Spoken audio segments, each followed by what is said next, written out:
Quero mencionar uma Promise Keepers Pastors Conference, não apenas uma conferência para pessoas, mas para pastores. Foi realizada em Phoenix, Arizona, em 2003.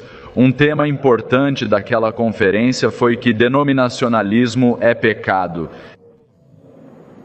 Denominacionalismo significa ter uma denominação como a Igreja Adventista do Sétimo Dia, a Igreja Metodista, a Igreja Batista, várias igrejas diferentes. Isso é pecado. Essa era a mensagem que estava sendo transmitida aos pastores naquela convenção. Agora, a primeira convenção de pastores Promise Keepers foi realizada 7 anos antes daquela em Atlanta, Geórgia. E naquela época havia 2 grandes grupos evangélicos que não estavam a bordo, que estavam mantendo suas lealdades e simpatias totais daquela agenda de unidade. Esses 2 eram a Convenção Batista do Sul, de 15 milhões de membros, e talvez o maior segmento crescente do cristianismo contemporâneo, as igrejas pentecostais carismáticas. Eles estavam retendo seu endosso total 7 anos antes daquela em Atlanta, mas em 2003, em Phoenix, Arizona, estava patentemente claro que eles estavam firmemente a bordo. Eles agora estavam querendo a mesma coisa que todos os outros estavam querendo. Houve uma técnica fascinante nesta convenção dos Promise Keepers, projetada para trazer apoio à sua agenda. O uso frequente de música para diminuir inibições e subordinar conceitos doutrinários ao mandato inquestionável da unidade cristã. Foi usado frequentemente e foi usado efetivamente. E a Phoenix Conference apresentou tanto um volume musical maior, quanto um rock cristão mais sofisticado do que o ouvido em Atlanta. Eles estavam aprendendo naqueles 7 anos como alcançar as mentes, definir um tom e fazer com que funcionasse. A propósito, a promessa 6 do princípio fundador do Movimento 7 diz: indo além de quaisquer barreiras raciais e denominacionais para demonstrar o poder da unidade bíblica. Veja, para tais defensores, a distinção denominacional faz tão pouco sentido quanto as barreiras raciais. Ambas devem ser apagadas. A pressão para ignorar questões doutrinárias e diferenças para alcançar a unidade cristã está crescendo muito, muito forte. Em um discurso de Natal recente, quando o Papa João Paulo II estava vivo, ele disse que todas as religiões precisam se unir para proibir todas as formas de intolerância e discriminação. Parece bom. Mas então você coloca isso no contexto do Papa Pio IX, em dezembro de 1864. Amaldiçoados sejam aqueles que afirmam a liberdade de consciência e de culto, e aqueles que sustentam que a Igreja não pode empregar a força. Em qual escolhemos acreditar? Em qual mensagem? Coloque isso novamente no contexto do presidente John F. Kennedy, em 1960. Acredito em uma América onde a separação entre igreja e Estado é absoluta, onde nenhum prelado católico diria ao presidente, caso ele fosse católico, como agir, e nenhum ministro protestante diria a seus paroquianos em quem votar, onde nenhuma igreja ou escola religiosa recebe quaisquer fundos públicos ou preferência política. Os tempos mudaram desde 1960. Encontrei uma declaração interessante de Margaret Thatcher, ex-primeira-ministra da Grã-Bretanha. Idealmente, quando os cristãos se reúnem como cristãos para se aconselharem, seu propósito não é, nem deveria ser, verificar qual é a mente da maioria, mas qual é a mente do Espírito Santo, algo que pode ser bem diferente. Democracia, nenhuma maioria, ela disse, pode tirar os direitos humanos dados por Deus. A democracia salvaguarda mais efetivamente o valor do indivíduo e, mais do que qualquer outro sistema, restringe o abuso de poder por poucos. E esse é um conceito cristão. Algumas pessoas muito influentes entenderam as questões muito bem, não é mesmo? Mas elas meio que se perderam na confusão. De repente foram cobertas por muita retórica, muito movimento e muito entusiasmo. O Vaticano emitiu um novo conjunto de diretrizes para políticos católicos, lembrando-os de seguir os ensinamentos inegociáveis da Igreja sobre aborto, eutanásia, casamento entre pessoas do mesmo sexo e outras questões ao elaborar políticas públicas. Então recebemos muitos apelos por unidade de fontes protestantes e católicas e os ouvimos constantemente. Mas sabe de uma coisa? Os apelos católicos são sempre temperados pela afirmação de que somente a Igreja Católica é a voz final sobre doutrina e política, uma ênfase ligeiramente diferente. Alguns anos atrás, descobrimos que havia uma carta na Europa chamada Carta Ecumênica, a Carta Ecumênica Europeia, na qual os ecumenistas esperavam reunir todas as igrejas da Europa sob uma única bandeira, sob um único foco, patrocinada por duas organizações, o Conselho Europeu de Igrejas e a Conferência Episcopal Católica Romana da Europa. O mais interessante disso é que tanto a União Holandesa dos Adventistas do Sétimo Dia, quanto a Conferência Belga dos Adventistas do Sétimo Dia, assinaram esta carta ecumênica. Coisas estranhas estão acontecendo em nosso mundo e em nossa igreja que não teriam ocorrido alguns anos atrás. Bem, o movimento ecumênico tem sido uma realidade em nossas vidas por vários anos. Ouvimos apelos para nos unirmos e esquecermos nossas diferenças, mas agora uma nova realidade está surgindo na cena na última década. Encontrei uma coisa interessante no ano de 1096, o Papa convocou todas as igrejas cristãs para tomar a Palestina dos muçulmanos, porque o povo acreditava que, já que um milênio havia se passado desde o livro do Apocalipse, os tempos eram certos para acorrentar Satanás e a descida da cidade santa. Isso foi em 1096. O milênio chegou. É hora de acertar as coisas e precisamos retomar a Palestina dos maometanos. Alguma semelhança quando cruzamos a segunda divisão milenar, quando chegamos agora ao segundo milênio da era cristã? É coincidência que algo semelhante esteja ocorrendo nessa divisão milenar? Segurando as laterais do púlpito, o convidado de honra da noite se inclinou para a frente. Há algum teólogo aí? Ele gritou em um inglês gutural e com forte sotaque. Escute-me, eu tenho a teologia correta. Vou lhe ensinar o que é correto. Então, o octogenário reverendo Dr. Sun Myung Moon iniciou seu discurso principal. Ele declarou que agora é o papel da América como o segundo Israel a liderar a construção do reino dos céus, na terra e no céu.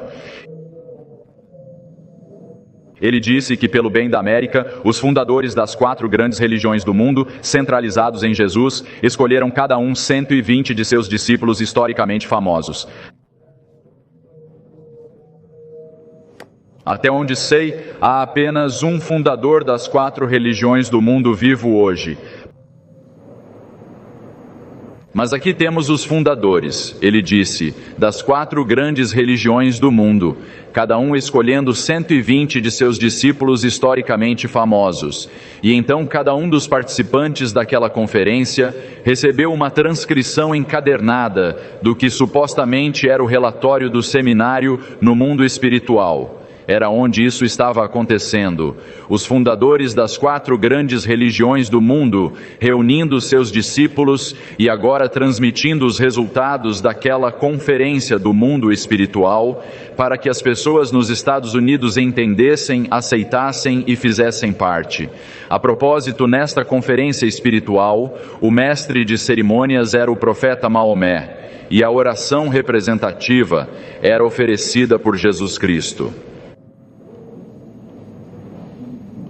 Então, com o que estamos lidando aqui é supostamente uma comunicação direta do mundo espiritual sobre como devemos nos relacionar com o nosso mundo hoje e o que devemos fazer. Isso nos lembra de O Grande Conflito, página 588. À medida que o espiritualismo imita mais de perto o cristianismo nominal da época, à medida que os espíritos professarão fé na Bíblia e manterão respeito, manifestarão respeito pelas instituições da Igreja, seu trabalho será aceito como uma manifestação do poder divino. Isso não deveria nos lembrar? Isso é direto. Isso não está mais por baixo da mesa. Esta é uma transcrição encadernada de declarações feitas pelos líderes das grandes religiões do mundo, e nos dizem que precisamos entender isso. Hoje, até mesmo o mundo espiritual parece estar confirmando o papel dos Estados Unidos como salvadores do mundo. Nosso país agora está sendo visto como a nação cristã projetada por Deus para proteger seu povo, e claro, esse povo é Israel. Em uma recente conferência da Christian Coalition Road to Victory, Israel estava no topo da agenda com apoio generoso não apenas aos seus ideais religiosos, mas também às suas atividades políticas. Muitos gritavam: "Não acreditamos na separação entre igreja e Estado." Como o ex-presidente do Supremo Tribunal, Rehnquist, eles são rápidos em ver isso como uma metáfora ultrapassada. Eles conjuraram da história uma nação estabelecida consciente e estruturalmente para promover e proteger somente a fé cristã. E muitos adventistas do sétimo dia repetiram acriticamente essas afirmações históricas dessa visão de que esta é uma nação cristã projetada por Deus para promover somente a fé cristã. E se questionarmos isso, seremos chamados de não cristãos e, por extensão, não americanos.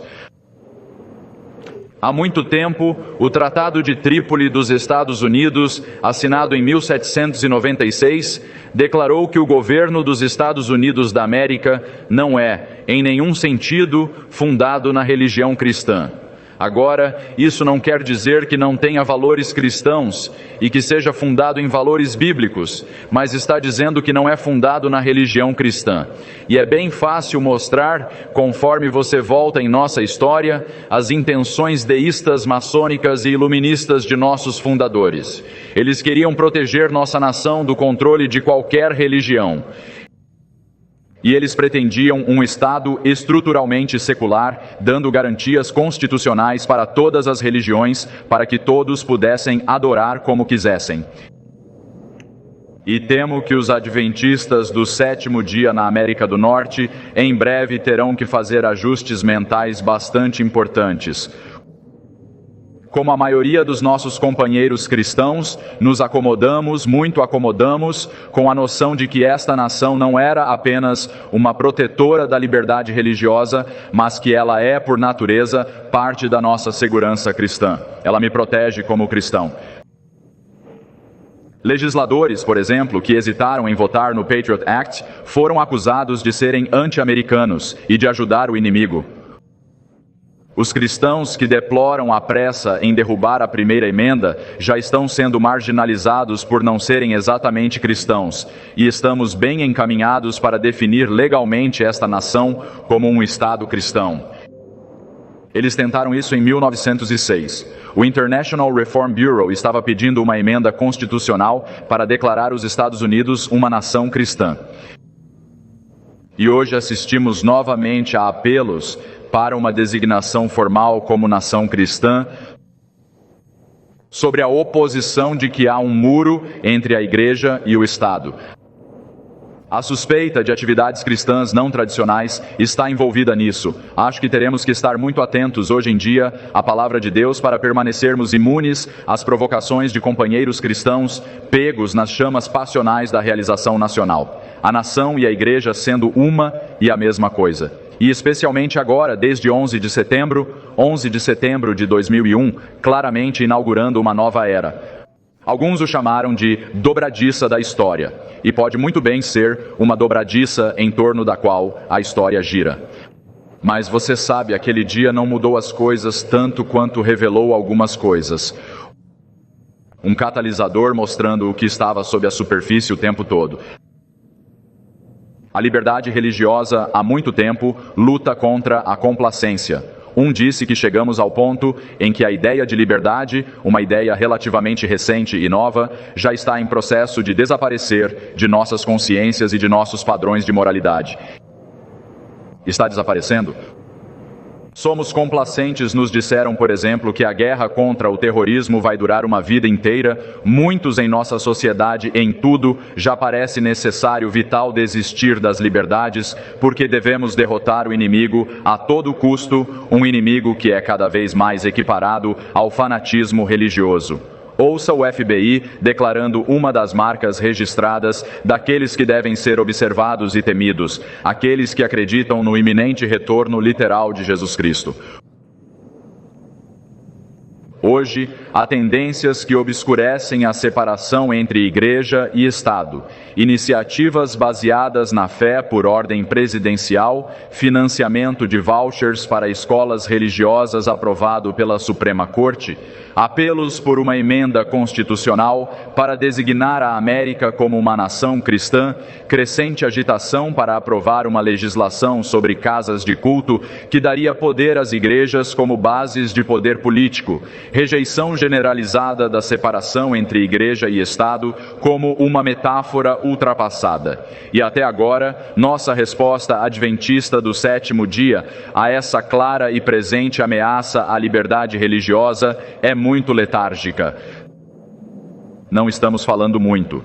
Diante dessa ameaça nacional maior, da qual todos temos um pouco de medo do terrorismo, nós também estamos dispostos a sacrificar a liberdade em prol da segurança nacional. Talvez casamentos forçados não funcionem melhor no campo político, no entanto, do que no campo pessoal. Tenho medo. Tenho medo de que haja uma escuridão na alma do cristianismo americano, a aceitação quase inquestionável, até mesmo a celebração da nossa americanidade e as trágicas atitudes militaristas e a história associadas a isso. Há uma correlação chocante muito prontamente traçada entre o cristianismo e o patriotismo americano. E, infelizmente, essa é uma escuridão com a qual o adventismo americano é igualmente afligido.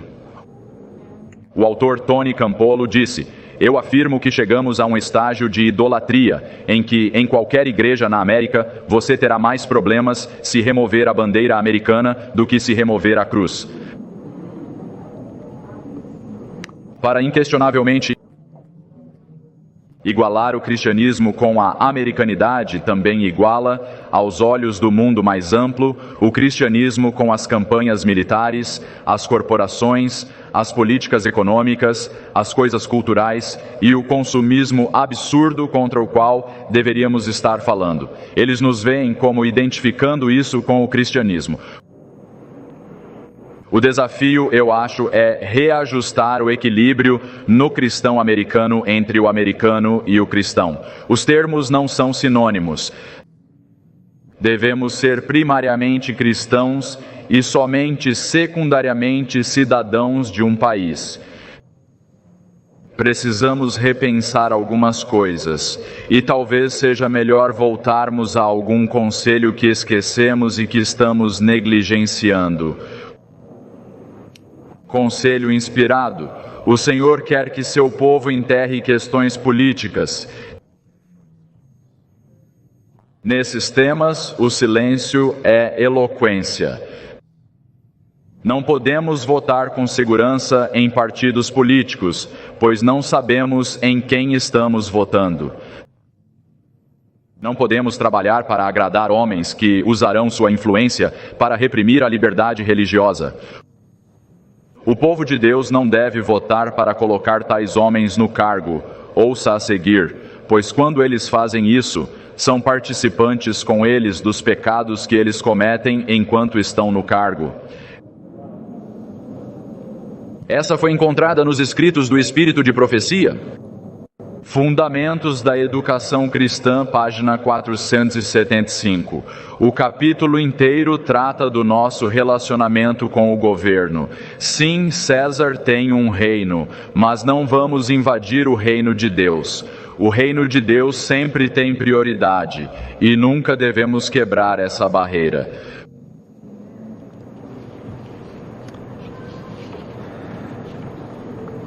Você sabe, esse casamento político-religioso nos Estados Unidos é espelhado muito bem e até muito mais na comunidade islâmica.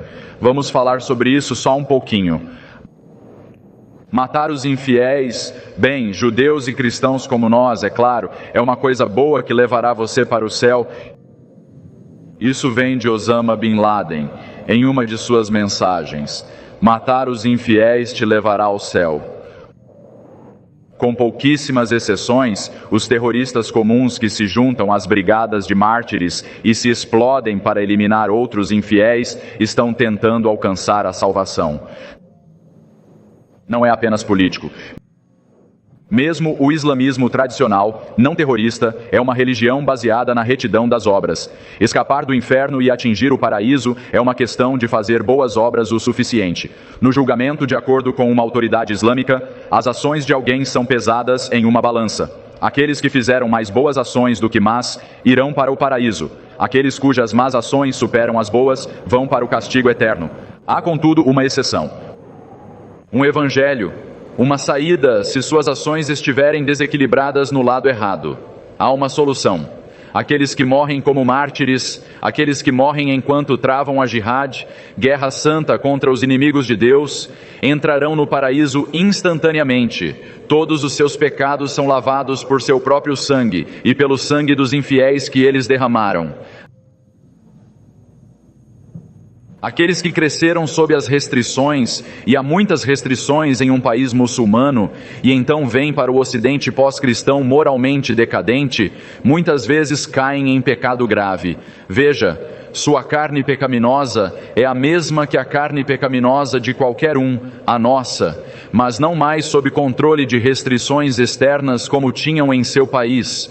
Aqueles que vêm de uma sociedade onde as mulheres são cobertas da cabeça aos pés em uma tentativa de tornar impossível para os homens cobiçá-las, agora com poucos controles internos para lidar com isso, se encontram cobiçando as modas carnais, favorecidas por muitas mulheres ocidentais e aproveitando a indústria do entretenimento saturada de sexo, e eles pecam, mas ainda acreditam, o que resulta em enorme culpa e medo. Veja, o Islã não tem mediador nem intercessor. Eles não têm sacrifício para expiar o que fizeram. Teólogos muçulmanos ensinam especificamente que não há garantia de salvação, que ninguém pode saber até o último dia se é digno de entrar no paraíso. Muhammad Atta, líder dos terroristas do 11 de setembro, quando veio estudar em Hamburgo, na Alemanha, supostamente desenvolveu um sério vício em pornografia.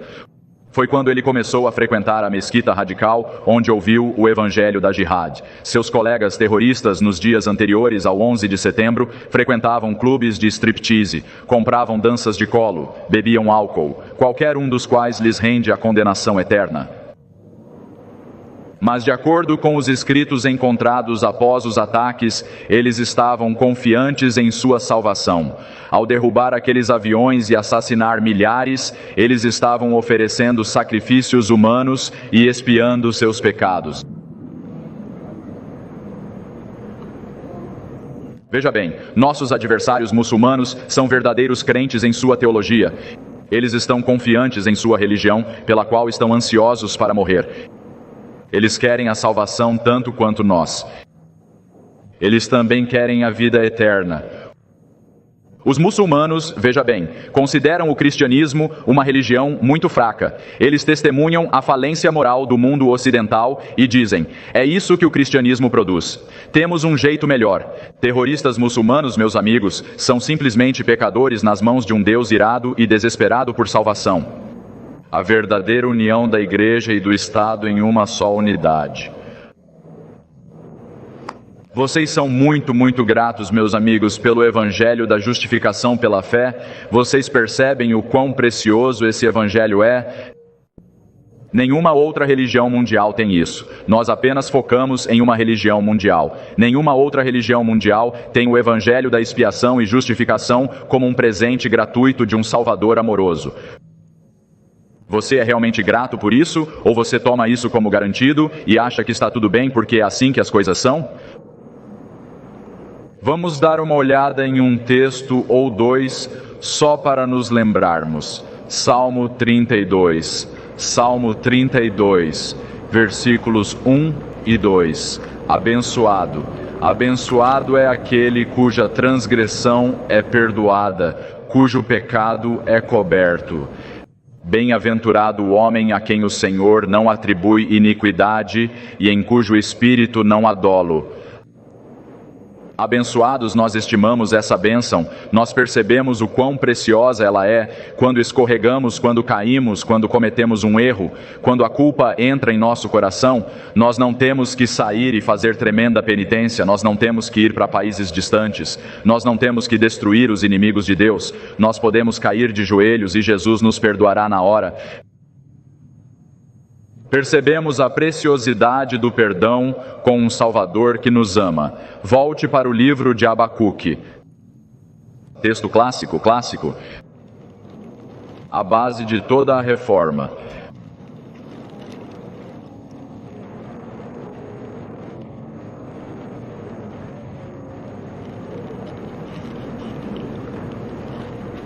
Abacuque, capítulo 2, versículo 4. Qual é a premissa básica da reforma? O justo viverá pelas boas obras. Não, meus amigos, o justo viverá pela sua fé, fé nas promessas de um Deus amoroso.